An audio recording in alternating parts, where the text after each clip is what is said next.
Hi, this is Elizabeth Fish, Narrative Learning Group. I learned a lot about the different strategies on educating adult learners, but specifically how to apply those theories and strategies in the classroom as well as outside of the classroom, such as in the workforce. And for me, I think that'll prove invaluable looking at the different career paths I may go into. Hello, I am Tashiana Avery. I'm with the Narrative Learning Group 2, and this is my first semester as a student in adult and community education. I learned a lot, but a few things that stood out to me are one, stories are powerful teaching tool, and they help us make sense of the world that we live in. Two, I can be a self-directed learner. It just depends on how comfortable I am with the topic. Um, Sometimes I need guidance until I've gained that confidence, and then I can take off. Three, the traditional classroom setting is not the only way that adults learn. There are a variety of different settings, and learning takes place in all of them. Four, the experience that adult learners come into the classroom setting with is invaluable, and they want to use it to further their learning. And five, group assignments don't have to be daunting. They can be fun and done without drama. I learned that there are many different ways to approach adult learning, and also some may work for some adults and some other theories may work better for other adults.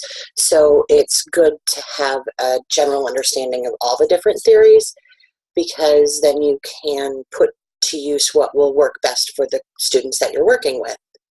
What I liked most about the class and the discussions and the project was working with my group. I feel very lucky to actually have had a group that's very active and engaged and supportive. Um, I tend to learn best from others, and we had some really great discussions and just email check-ins, and it's a very thoughtful group. So I really appreciated working with this group of people, and I feel very lucky that I had this group. I wouldn't say that I disliked anything per se. It's just that grad school, online learning, being a student after 6 years, overcoming feelings about group projects, overcoming initial feelings and being uneasy about posting in a online discussion group and waiting to see the comments be highlighted was just something that it took me a while to get used to. Now, there were some things I disliked. For example, one of the things I disliked was I was unsure about the depth of some of the discussion posts. So when I first started out, I was like, how much information does she want with the discussion posts? So perhaps in the future, maybe have a example post, something like that, because I didn't know if you wanted like citations or something like that. The project really helped me narrow down and understand one theory. So my group was Narrative Learning Group.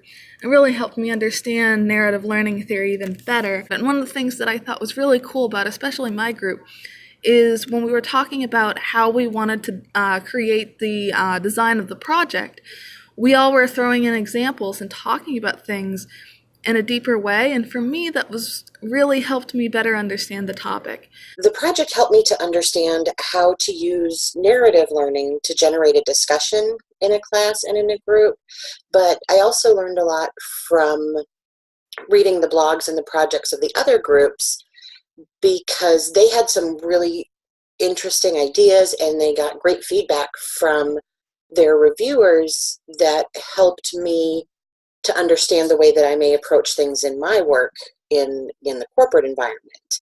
What I would suggest, honestly, I really think that there's almost too much information available. The historical information from all of the previous discussions and all of the previous blogs, it actually gets a little overwhelming and hard to go through that much different material. I almost wish it was more streamlined. My advice for future students is to communicate early and often with your group. Throughout the process, I know some groups lost people along the way, and I don't know what that situation is, but sometimes just being able to reach out and say, hey, is everything all right? Those little check-ins, I know my group had those. very frequently, somebody would just send out an email that said, hey, just checking in, how is everything? Everything coming along. So as soon as you find your group or find out who your group is going to be, communicate with them, and then communicate with them often. Even if it's just an email checkup, set up Skype calls or Zoom calls or just regular conference calls. There are a lot of free conference calling apps, even one's called freeconferencecall.com. And it really helps to make sure you're staying connected with the group of people that you're assigned to. Take the class week by week.